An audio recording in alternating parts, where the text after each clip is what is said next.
ఈరోజు మనము చేపల గురించి చర్చించుకుందాం.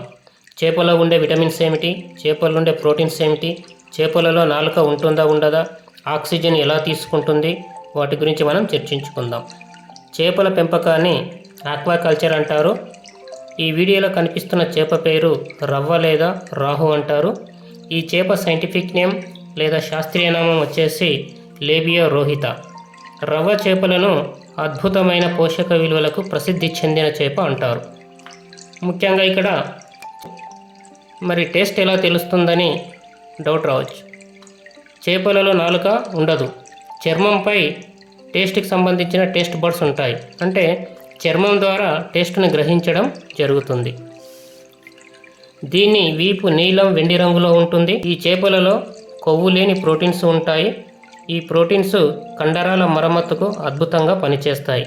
ఫర్ ఎగ్జాంపుల్, మనకు ఎప్పుడైనా దెబ్బలు తగిలినప్పుడు లేదా స్కిన్ కట్ అయినప్పుడు కానీ, కండరాలు కట్ అయినప్పుడు కానీ ఈ యొక్క రావు చేపను లేదా రవ్వ చేపను మనం తీసుకున్నట్లయితే కండరాల మరమ్మతు తగ్గి గాయాలు మానిపోవడం జరుగుతాయి.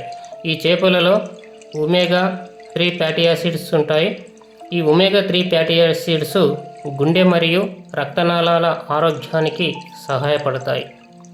ముఖ్యంగా మనం ఇక్కడ ఈ రవ్వ చేపను తీసుకున్నట్లయితే రవ్వ చేపలో ADEK B12 విటమిన్స్ ఉంటాయి. తక్కువ క్రొవ్వు ఉంటుంది. 0% ఆఫ్ కార్బోహైడ్రేట్స్ ఉంటాయి. ఆక్సిజన్ మొక్కల ద్వారా తీసుకుంటుంది. అంటే మొక్కలు ఎలా జరుగుతుంది, ఈ ప్రాసెస్ ఏందని మనం తెలుసుకున్నట్లయితే మొప్పలు తలకు ఇరువైపులా ఎర్రటి వర్ణంలో ఉంటాయి. మీరు చూసే ఉంటారు. ఈ ఎర్రటి వర్ణంలో ఉన్న మొప్పలు నోటితో పాటు మొప్పలు తెరుస్తూ మూసుకుంటూ ఉంటాయి. మొప్పల పైన ఒక కప్పు లాంటి ఒక శంఖ్య అంటారు దాన్ని, అది మూసుకుంటూ తెరుచుకుంటూ ఉంటుంది. నోటి ద్వారా వచ్చినటువంటి వాటర్ ఈ మొప్పల ద్వారా బయటికి రావడం జరుగుతుంది.